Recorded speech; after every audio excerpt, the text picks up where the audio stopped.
Bukan tidak mendengar, Bu. Kan saya sering contohkan. Ini logikanya di mana? Ini masjid tuh di sini tuh. Orang yang disebut cukup, bahkan disebut fakir, jarak ke masjid 5 kilo.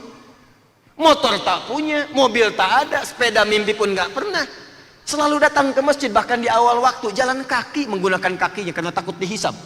Mulut dikunci, kaki yang kemudian akan berkata, al-yauma nakhtimu ala afwahim wa tukallimuna aydihim wa tashhadu arjuluhum bima kanu yaksibun. Dia takut kakinya saat ditanya nggak bisa jawab, maka dia gunakan kakinya. Tapi cuma jarak 5 meter dari masjid ada rumah, bahkan hampir nempel ke masjid. Nempel. Sepeda ada lengkap, garasi luas, mobil koleksian banyak, motor ada, bahkan menara masjid begini, speakernya ke rumah ini begini. Allahu Akbar, Allahu Akbar. Kedengaran kencang, tapi nggak sanggup mengantarkan dia ke masjid. Woi, volumenya kurangin dikit. Tuh, Anda mesti koreksi tuh. Kalau dengan kaki belum mengantarkan ke masjid, Allah kirimkan sepeda belum ke masjid, Allah kirimkan motor belum ke masjid, Allah kirimkan mobil belum ke masjid, perlu dikirim apa lagi untuk mengantarkan Anda ke masjid? Pasti ada yang tidak berkah di harta itu. Dicek, diurutkan, didapat dari mana, sumbernya dari mana, asalnya dari mana. Bismillahirrahmanirrahim. Kalau Anda sekiranya dapatkan dengan cara yang tidak baik, cepat tinggalkan. Tapi kenapa saat memulainya menggunakan alif? Ini ingin menunjukkan tidak mudah saat mengeksekusi itu. Karena saat orang sudah ada di level harta yang merasa nyaman, di zona nyaman, meninggalkan itu tidak merasa mudah. Karena gaya hidupnya berbeda. Polanya sudah ada. Sehingga ketika akan pindah kepada pola yang lain, penyesuaiannya butuh waktu. Itu poinnya. Kan saya terangkan kan, di fisika juga sama di bab gaya. F1 sama dengan F2, babnya sama lagi, bab gaya. Gaya gerak sama dengan gaya dorong. Tuh, pukulannya ringan, bunyinya ringan. Pukulan kencang, bunyinya kencang. Pakai di bab iman. Imannya kuat, amalan kencang. Iman lemah, amalannya juga lemah. Pakai di bab akhlak, hukum gaya, hukum harta. Hartanya banyak, yang keluar gayanya beda dengan yang hartanya sedikit. Orang naik Ferrari ketika keluar gayanya lain. Ketika keluar dari angkot gayanya tawadhu, langsung sedekah. Ya kan? Kebiasaan dibentuk. Biasa ada yang bukain pintu. Sekarang belum selesai bab gayanya, mau pindah. Kan gaya itu rumusannya sebanding dengan tekanan kan? Hambatannya beda, tekanannya tidak sama. Makanya ketika Pascal membuat rumus F gaya berbanding lurus dengan tekanan. Kalau diterapkan di hukum tadi, orang yang makin banyak gaya makin tertekan. Makanya ketika hartanya mulai berkurang tapi gayanya nggak bisa kurang, tekanan hidupnya tinggi. Itu yang menyebabkan sebagian orang stres. Ada yang menyebabkan orang merasa masih mendapatkan jabatan walaupun sudah selesai. Ada orang merasa masih kaya walaupun kekayaan sudah tidak ada. Ada syndrome of power. Ada macam-macam karena levelnya nggak bisa menurunkan itu. Ini poinnya. Tapi percayalah kata Allah, kalau Anda mau meninggalkan apa yang dilarang oleh Allah dan Rasulnya, perhatikan, yajid fil ardi muraghaman katsira. Aku akan berikan lahan yang lebih besar dari apa yang ia dapatkan sebelumnya dari yang haram. Akan diganti oleh Allah. Kalau Anda mau berjuang meninggalkan yang haram-haram, walaupun awalnya nggak mudah. Awalnya tinggalkan dulu, tinggalkan dulu, tinggalkan dulu. Apa yang Anda dapatkan pertama kali bukan harta yang langsung diganti. Wasa'ah, yang aku berikan bukan hartanya dulu, yang aku berikan kelapangan hatinya dulu. Di orang hijrah itu yang pertama Allah anugerahkan bukan harta. Salah Anda kalau motivasi Anda berhijrah dapat harta itu keliru. Salah. Yang Anda dapatkan pertama kali orang hijrah itu ketenangan hati. Sah. Lapang. Ini dia. Makanya kalau orang hijrahnya benar, di awal-awal tenang. Coba lihat Pak, Abdurrahman bin Auf itu kan kayaknya itu nggak ketulungan. Kayaknya nggak terukur, kapaknya terbuat dari emas. Tapi apakah untuk hijrah itu seketika kemudian langsung punya kapak dari emas? Tidak. Anda bisa bayangkan saat mau hijrah ke Yathrib yang kelak jadi Madinah itu, kan harta hasil kerja kerasnya dirampas oleh orang Quraisy. Dirampas satu oleh preman-preman Quraisy. Ya, orang-orang yang kriminal kan rizkinya juga, kan rizkinya haram. Ya boleh jadi yang kau dapatkan selama ini ada yang nggak baiknya. Karena itu tidak baik, maka silahkan diambil orang yang nggak baik saja. Yang nggak baik, ngambil yang nggak baik lagi. Dirampas semuanya. Tapi apakah Abdurrahman bin Auf kemudian kecewa dengan itu? Tidak. Kalau orang sudah lapang dan di hatinya tertuliskan Allah, maka semua akan kecil dalam hidupnya. Kecuali hanya Allah yang akbar. Makanya orang-orang yang khusyuk ketika mengatakan Allahu Akbar, tertulis dalam jiwanya Allah, maka semua akan menjadi kecil dalam hidupnya. Kecuali Allah. Maka ketika dia akan hijrah, dirampas semua hartanya, dikatakan oleh orang Quraisy. Perhatikan tawarannya, ini sering saya ungkapkan dalam setiap kesempatan. Kalau anda ingin hijrah ke Yathrib sana, silahkan pergi, tapi jangan bawa harta sepeser pun. Pakaian yang melekat di badan saja. Kami biarkan kau pergi, nggak kami eksekusi. Di orang kafir Quraisy satu berpikir kalau dia berangkat nggak akan selamat di jalan, cuman bawa pakaian, nggak bawa harta, jaraknya 400 sampai dengan 500 kilo, 400 kilo lebih sekarang. Pakai bis itu bisa 6 sampai 8 jam. Paling cepat 4-5 jam. Sekarang jalan kaki, belum ada badai, belum melewati bukit-bukit, bukitnya keras, ada bebatuannya. Pikiran orang kafir Quraisy paling berangkat itu ya sudahlah. Kalau nggak meninggal di jalan selesai sampai sana. Nggak ada harta lagi. Apa yang terjadi? Silahkan ambil hartanya. Aku akan kejar hijrahnya. Jadi kalau orang sudah lapang itu Pak, Bu, tenang pikirannya. Dan ketenangan itu sangat penting. Mahal tenang itu. Anda kaya tapi gelisah. Kerja banyak tapi hati nggak tenang, nggak akan nikmat. Kan saya sering beli pilihan begini. Kaya tapi gelisah atau miskin tapi tenang. Pilih mana? Jangan ada yang ketiga. Belum saya terangkan. Kaya tapi gelisah atau miskin tapi tenang. Pilih yang mana? Tuh. Artinya ketenangan itu penting. Sehat tapi gelisah atau sakit tapi tenang. Pilih mana? Itu saking pentingnya ketenangan, itu Anda nggak mau tinggalkan. Makanya ibadah pun didesain oleh Allah untuk menenangkan hati. Coba sholat, baca Al-Quran, berdoa, zikir. Itu kan semua zikir namanya. Sholat disebut zikir. Quran surah ke 20 ayat 14 tadi imam kita bacakan. Wa aqimis sholata lidzikri. Doa disebut zikir. Quran surah 7 ayat 205. Wadhkur rabbaka fin nafsik. Ba'da sholat zikir. Quran surah keempat ayat 103. Fa idza qadaytumus sholata fadhkurullah. Anda baca Quran zikir. Quran surah 15 ayat 9. Anda murajaah menghafal Quran zikir. Quran surah 54 ayat 17, 22, 32, 40. Apa fungsinya? Menenangkan hati. Dari mana taunya? Quran surah 13 ayat 28. Ala bi dzikrillahi tatmainnul qulub. Makanya saat Anda sholat, tenang hati. Masuk masjid tempat sholat, tenang hati. Baca Quran, tenang hati. Ada masalah buka mushaf, baca Quran, hati tenang. Ada masalah sholat, hati tenang. Jadi ketenangan itu penting. Makanya orang yang hijrah kalau benar hijrahnya, yang pertama diberikan ketenangan hatinya. Jadi kalau Anda hijrah hati Anda belum tenang, berarti ada yang belum sempurna hijrahnya. Ada tahapan yang terlewati di sini. Maka yang paling dahsyat, saya ini kan mendekat kepada Allah. Allah yang punya rizki, Allah yang punya ketenangan, Allah yang punya ilmu. Saya nggak takut. Anda ambil semua harta, tapi saya dekat dengan yang punya semua harta itu. Jadi kalau sudah dekat dengan Allah, mau mintanya gampang. Sudah hatinya tenang, dekat dengan Allah, mau minta apa saja langsung diberikan. Anda dekat dengan pimpinan, pekerjaan Anda mudah. Anda dekat dengan Allah, apa yang tidak mudah bagi Allah. Maka ditinggalkan semua harta itu, berangkat kemudian ke Madinah, ke Yathrib. Begitu sampai sana diterima oleh orang paling kaya di Yathrib. Sami'tu annaka kunta ghaniyan. Saya dengar Anda itu pernah kaya. Khudh nisfa mali, kalau pengen kaya lagi ambil setengah harta saya. Apa jawabannya? Saking tenangnya hatinya mengatakan jazakallahu khairan bima ma'na arini ainal aswah. Semoga Allah berikan pahala pada Anda. Cukup tunjukkan padaku di mana pusat bisnisnya.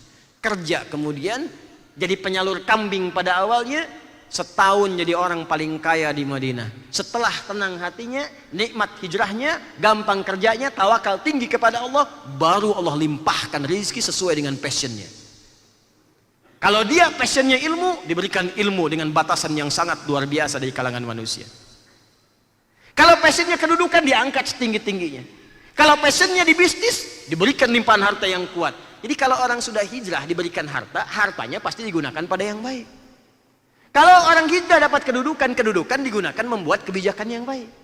Kalau orang hijrah sudah baik, punya ilmu, ilmunya digunakan mendidik dengan cara yang baik. Itu yang kita butuhkan. Makanya ketika orang hijrah nggak akan diberikan dulu Pak pengetahuan, nggak akan diberikan kedudukan, nggak akan diberikan kekayaan, yang diberikan ketenangan dulu. Itu poinnya. Nah sekarang coba Anda buktikan. Anda sebelum datang ngaji dengan setelah ngaji, kan keadaan hatinya pasti beda. Kalau ngajinya benar. Kalau ngajinya nggak benar tetap gelisah juga. Jelas ya? Nah, ini bagian pertama. Jadi yang pertama, bisa jadi orang berhijrah itu boleh jadi ada kaitan dengan pengurangan harta yang selama ini dia rasakan. Sesungguhnya bukan ingin berkurang, tapi Allah ingin pisahkan antara yang Allah tidak sukai dengan yang disukainya. Bukankah hijrah berpindah mendekat kepada Allah? Sedangkan Allah itu maha suci dan hanya mencintai yang suci-suci. Makanya ketika Anda mendekat kepada Allah, maka yang tidak suci dikeluarkan dari diri Anda. Perilaku yang tidak baik, harta yang tidak baik, ilmu yang tidak baik dihilangkan dulu, baru ditambahkan pada nilai-nilai kebaikan yang lain. Satu. Dua, saya agak cepat. Tingkat tantangan ini bisa jadi ada tiga. Satu, dua, tiga. Ditemukan di Quran surah kedua ayat 214, paling kanan sebelah bawah di mushaf. Saya cepat. Am hasibtum an tadkhulul jannata walamma ya'tikum mathalul ladzina khalau min qablikum. Apa Anda mudah untuk mendapatkan kesuksesan dan puncaknya surga? Orang hijrah itu kan tingkat tertingginya pengen surga. Orang hijrah puncak tertingginya pengen sukses di hadapan Allah. Apa Anda kira sementara Anda belum diuji seperti orang-orang dulu yang hijrah dan sukses? Apa jenis ujiannya? Kata Allah ada tiga. Satu, masat humul ba'sa. Ujian yang sifatnya masih ringan. Orang Arab kalau ada ujian ringan disebut dengan ba's namanya. Ba's. Jamaknya ba'sa, ba'sun jamaknya ba'sa. Contoh, Anda jarang ke masjid, tiba-tiba sekarang pengen jadi ahli masjid. Ini tadi rumah Anda, ini masjid. Ya, datang ujian ringan untuk menguji masih serius, nggak Anda pengen ke masjid. Kalau nggak ada ujian, nggak ada ukuran, benar nggak hijrahnya. Makanya Allah turunkan ujian supaya menguji serius nggak hijrah. Maka turun ujian ringan. Apa bentuknya misalnya? Maaf, kasih hujan gerimis. Ya, kecil aja dulu. Orang Arab kalau ada ujian kecil, ba's, yang kiranya nggak butuh tenaga banyak, dia katakan la ba'sa. Kayfa anta dhahib ila al-masjid fi matar? La ba's, ma fi mushkilah. Kamu mau ke masjid tuh hujan di luarnya, nggak ada masalah, kecil kok, cuma ringan aja. Fi midallah, ma ahtaju li midallah. Ini payung, aku nggak butuh payung, jalan aja. Itu ba's, dia katakan la ba'sa. Orang Indonesia lebih hebat lagi, sambungkan wasol semua, labas. Labas. Lewat. Untuk nguji, benar nggak pengen hijrah ke masjid? Kasih gerimis dulu. Kalau dengan gerimis pun Anda belum ke masjid, mau ke masjid tiba-tiba gerimis, terus gak jadi ke masjidnya, berarti niat Anda berhijrah belum utuh sepenuhnya. Papa kok nggak jadi ke masjid? Hujan mah, kan cuman gerimis, ada payung lagi. Takut riya. Takut riya. Berarti ada masalah, belum sempurna. Mau ta'lim, begitu mau berangkat diuji sedikit. Lewat tukang durian, soto ayam, tukang somai. Masih ringan-ringan. Nanti kalau sudah naik-naik, dorro, dari kata durrun. Durrun, mulai ke fisik. Dorro, dari kata durrun. Mulai kena fisik. Hujannya mulai deras. Masih ke masjid gak? Mulai macet di jalan, masih ta'lim gak? Mulai nggak kebagian tempat, masih ta'lim nggak? Kalau kita masih bisa lewat, puncaknya yang terakhir, zilzal, wazulzilu. Kalau bahasa kita gempa, sesuatu yang mengguncang pada hati. Di hatinya mulai dag-digdug, berangkat nggak ya? Berangkat nggak nih? Bukan deras lagi, petirnya udah di mana-mana. Dor. Aksesnya sebagian besar terkena banjir. Masih berangkat nggak? Sudah kemudian hujan deras. Sebagian ada petir, akses tertutup banjir, Masya Allah, ustadznya masih datang juga, datang sendiri, nulis sendiri, nerangin sendiri, ngapus sendiri, rekaman jalan juga. Tapi ujian di luar masih banyak. Ke masjid pun tiba-tiba datang ke masjid, sudah kedapatan penuh, Anda bagian belakang. Sudah kemudian juga makanan nggak ada, akses nggak dapat, snack nggak didapatkan. Pertanyaan saya, masih mau ikut ta'lim nggak? Zilzal. Situ ujiannya. Kalau belum menyentuh kepada harta, masih tenaga, biasanya masih bisa dilewatin. Tapi kalau sudah sama harta itu nggak mudah. Riba, hal-hal yang didapatkan dengan cara yang buruk, tiba-tiba mau pindah, nyiapkan sesuatu tahapan-tahapannya, itu nggak mudah. Meyakinkan keluarga, meyakinkan pasangan, merubah kebiasaan pada anak, itu nggak mudah. Tapi ingat janji Allah, kalau Anda bisa seperti itu, maka Allah akan berikan limpahan yang tanpa batas. Kata Allah, muraghaman katsira, sebanyak-banyaknya aku berikan. Karena kalau orang sudah benar mengelola harta, mau diberikan berapapun benar keluarnya. Kata Allah, aku limpahkan yang banyak. Kalau ilmu aku berikan yang banyak, kedudukan aku angkat setinggi-tingginya. Kalau sudah bisa mengelola, maka muncul sifat yang tidak loba dengan urusan dunia. Quran surah ke-59 ayat 9 sampai 10. Wa yu'thiruna ala anfusihim walau kana bihim khasasah. Bahkan dia bisa memberikan sesuatu walaupun dia butuh dengan itu. Karena merasa hidayahnya sudah puncak tinggi, kalaupun dia butuh dia bisa berikan pada orang. Saking yakinnya dengan Allah. Dalam kondisi tertentu, tidak semua bisa melakukan itu. Dan sampai sini? Kalau ingin hijrah, lebih mendekatkan diri kepada Allah, maka sarannya dari Nabi yang pertama, cepat tinggalkan semua hal yang dilarang oleh Allah. Sekarang prakteknya begini, kurikulumnya. Saya cepat, di sini kita berakhir. Ya. Cara paling cepat, sekarang koreksi diri di tubuh kita dulu, dari ujung kepala sampai ujung kaki. Kebiasaan apa yang melekat pada tubuh kita yang tidak disukai oleh Allah dan diharamkan oleh Rasulullah SAW. Contoh, mata. Bertahap ya, pelan-pelan bertahap. Apa kebiasaan mata yang tidak disukai oleh Allah? Yang dilarang, diharamkan. Menatap gambar yang tidak bagus, tayangan-tayangan yang jorok, pornografi, porno aksi, gambar tak elok. Lihat di handphone, berapa kali buka handphone terbuka hal yang dilarang. Sekarang mulai tinggalkan. Yang ditonton televisi, acara-acara tinggalkan yang tak bagus. Yang bagus-bagus pakai. Tayangan-tayangan mendidik pakai. Yang nggak mendidik buang jauh-jauh. Karena tantangan hidup sekarang lebih berat. Setannya lebih berpendidikan sekarang. Ya, zaman dulu setan jahiliyah, setannya jahiliyah juga. Orang jahiliyah, setan jahiliyah. Orang modern, setan lebih modern sekarang. Banyak sekarang. Anda baru buka media sosial, baru dibuka berita-berita di media sosial, berita-berita di news yang menggunakan situs-situs tertentu. Begitu Anda buka, demi Allah saya katakan, hampir sekarang 80% isinya racun semua. Pembunuhan di sini, perkosaan di sini, perampokan, zina, mabuk, macam-macam. Di mana berita baik ya sih? Kalaupun ada konten yang baik paling cuma 10%. Dan sekarang kenapa banyak orang berbuat maksiat? Karena mudah mengakses maksiat itu. Buka YouTube ada cara merampok. Dibuka YouTube ada cara mencuri. Ada cara bikin bom, ada cara konten ini. Ya pantas orang mengerjakan maksiat karena ada petunjuknya.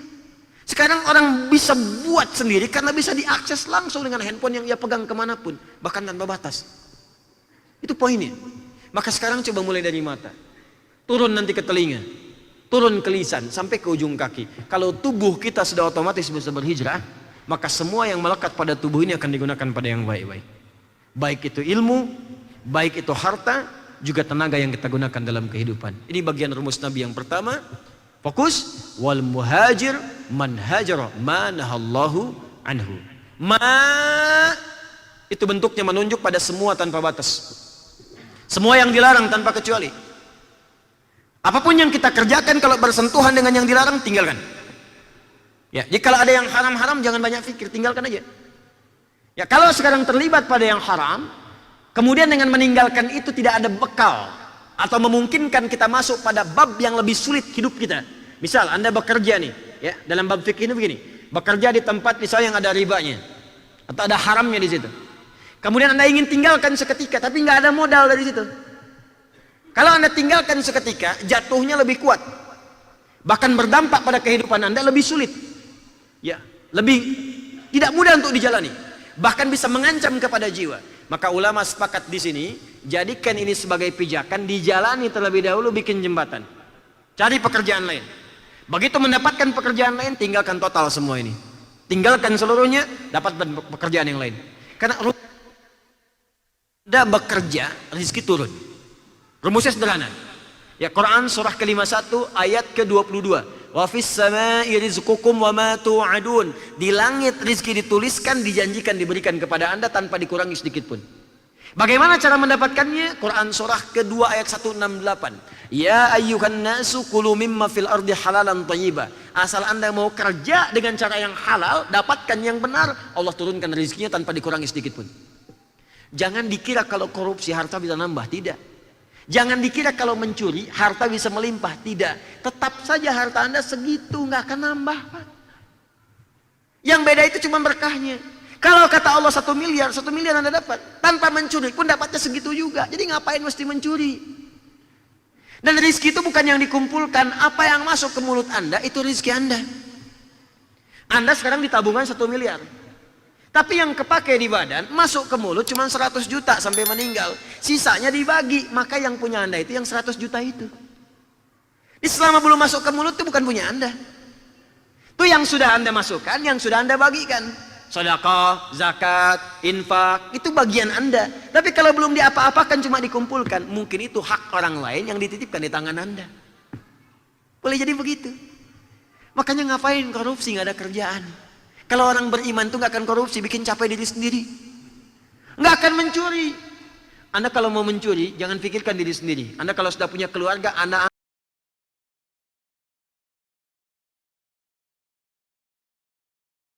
pikirkan orang tua. Anda orang tua pikirkan anak. Anda yang berbuat, anak Anda yang susah. Anda yang korupsi, anak Anda yang dibully. Anda yang mencuri, orang tua Anda yang sakit menahan lahiran Anda. Menahan kehamilan saat akan mengandung Anda. Sedang mengandung Anda, melahirkan Anda. Tiba-tiba dibalas oleh Anda dengan perbuatan kriminal itu. Apa nggak sayang pada orang tua? Baik, kembalikan ke sini. Jadi semua yang masuk kategori dilarang oleh Allah, tinggalkan semuanya. Kalau sudah bisa dikerjakan semua itu, maka apa yang kemudian diberikan kepada kita? Puncaknya diberikan ketenangan plus limpahan sesuai dengan passion yang kita jalani. Terakhir, Quran surah ketiga ayat 142.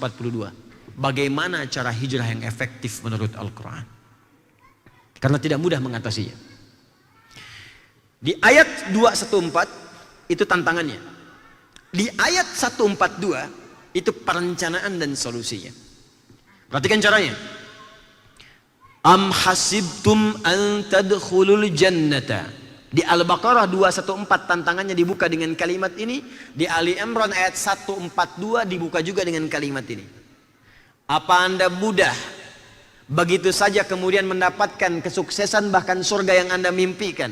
Dengan berhijrah langsung dapat? Belum tentu, kata Allah.